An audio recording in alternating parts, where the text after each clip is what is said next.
بسم اللہ الرحمن الرحیم۔ بسم اللہ الرحمن الرحیم۔ السلام علیکم ورحمۃ اللہ۔ ناظرین، ہم جائزہ لے رہے ہیں کہ جب اللہ نہ کرے ہماری زندگی میں کوئی مصیبت، کوئی غم آتا ہے تو کیا اس میں کوئی روشن پہلو، کوئی امید والی بات، کوئی خیر والا پہلو بھی ہو سکتا ہے؟ تو اس کا جواب ہے کہ ایک نہیں، بہت زیادہ پہلو اس میں موجود ہیں۔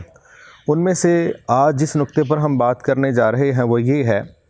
کہ اگر بندے کے پاس ایمان ہے اور وہ اللہ کے دین کو سمجھتا ہے، اس کے باوجود بعض اوقات انسان کی توجہ ماحول کی وجہ سے، حالات کی وجہ سے تقسیم ہو سکتی ہے۔ تو ایسے حالات میں اگر کسی بندے پر کوئی مصیبت آ جائے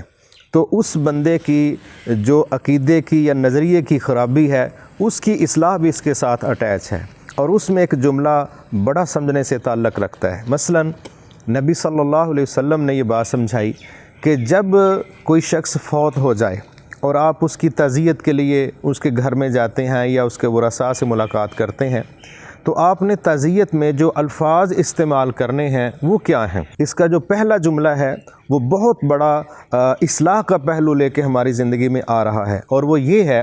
کہ انسان ہر چیز کو رب کی ملکیت کے نام سے قبول کر لے، کہ ہر چیز اللہ کی ملکیت ہے۔ اس میں پہلی بات ہی کیا ہو رہی ہے؟ ان للہ ما اخذ، جو کچھ اللہ نے اخذ کیا ہے، وصول کیا ہے، وہ لے گیا ہے، وہ اللہ ہی کی ملکیت ہے، وہ اللہ ہی کا تھا، وہ اللہ ہی نے دیا تھا۔ وَلَهُ مَا آتا، اور جو کچھ بھی اس کے علاوہ ہمارے پاس ہے وہ بھی اللہ تعالیٰ نے ہی دیا ہوا ہے۔ اس کے علاوہ کوئی سورس ایسا نہیں ہے کہ ہم یہ کہہ سکیں کہ یہ اللہ کے علاوہ کسی اور نے دیا ہے۔ تو جو نبی صلی اللہ علیہ وسلم کے الفاظ تعزیت کے ہیں، یہ اس بات کی دلیل ہے کہ انسان اپنے رب کی ملکیت کا احساس قبول کر لے۔ جو کچھ اس کے پاس ہے، وہ جملہ بڑا خوبصورت ہے، ان للہ ما اخذ، جو اللہ نے اخذ کیا ہے، جو اللہ نے لے لیا ہے، وہ اللہ ہی کا تھا۔ تو میرے محترم بھائیوں اور بہنوں،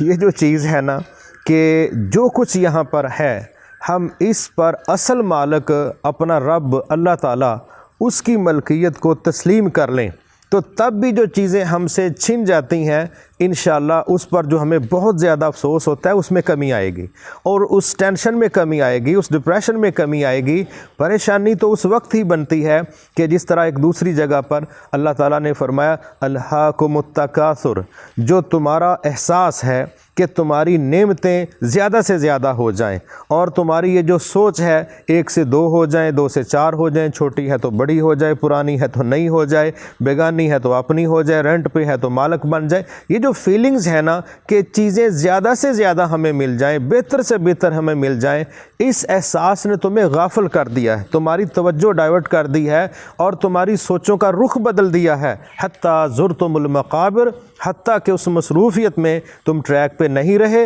حتیٰ کہ تم قبروں میں پہنچ گئے ہو۔ گویا اتنا لمبا تمہارا توجہ ہٹا دینے کا عمل بنا، اتنا زیادہ تمہارے اور تمہاری اصل سوچ کے درمیان گیپ آیا کہ تم قبروں تک پہنچ گئے، مگر یہ جو سوچ ہے اس نے تمہیں غافل کیا ہے۔ لہٰذا ہم یہ سمجھتے ہیں جب ہماری زندگی میں اللہ نہ کرے کوئی مصیبت آتی ہے، اس کا ایک مثبت پہلو یہ ہے کہ انسان اگر مطالعہ کرتا ہے اللہ کے دین کا، قرآن و حدیث کا، رسول اللہ صلی اللہ علیہ وسلم کی سیرت مبارکہ کا، صحابہ کے عمل کا، ان کی سیرت کا، تو فوری طور پر وہ جو کچے پر اتر جاتا ہے نا، وہ جو ڈی ٹریک ہو جاتا ہے، تو اس کو فوری طور پر ایک بات یہ سمجھ آ سکتی ہے کہ جو چیزیں میرے پاس تھیں اور ہیں وہ میری نہیں ہیں، وہ اللہ کی ملکیت ہیں، اور جب ہر چیز اللہ کی ملکیت ہے تو میں ایک عارضی مالک ہوں۔ تو ایک عارضی مالک کو نا بس سادے لفظوں میں سمجھ لیں، اپنی اوقات میں ہی رہنا چاہیے۔ کام اس وقت خراب ہوتا ہے کہ جب ہم ان چیزوں کو اپنے حوالے سے اتنی گہری اٹیچمنٹ شو کرتے ہیں، اتنا گہرا تعلق شو کرتے ہیں کہ نہ ان چیزوں نے میرا ساتھ چھوڑنا ہے اور نہ ہی میں نے ان کی جان چھوڑنی ہے۔ اس طرح چمٹتے ہیں کہ گویا قبر میں بھی شاید یہ چیزیں ہمارے ساتھ ہی جائیں گی۔ جس طرح ایک اور جگہ اللہ رب العزت نے ہمیں اسی احساس کو کلیئر کرنے کے لیے فرمایا کہ بعض لوگ ایسے ہیں جو مال کو جمع کرتے ہیں، الذی جمع مالہ، وہ لوگ اپنے مال کو جمع کرتے ہیں، یحسب ان مالہ اخلدہ، اس کے دو ترجمے مفسرین نے کیے ہیں۔ ایک یہ کہ وہ یہ سمجھتا ہے کہ اس کا مال ہمیشہ اس کے پاس رہے گا، اور بعض نے اس کا ترجمہ یہ کیا کہ وہ یہ سمجھتا ہے کہ اس کا مال اس کو ہمیشہ رکھنے کا باعث ہے، گویا اس کا اسٹیبلش ہونا، اس کا دنیا میں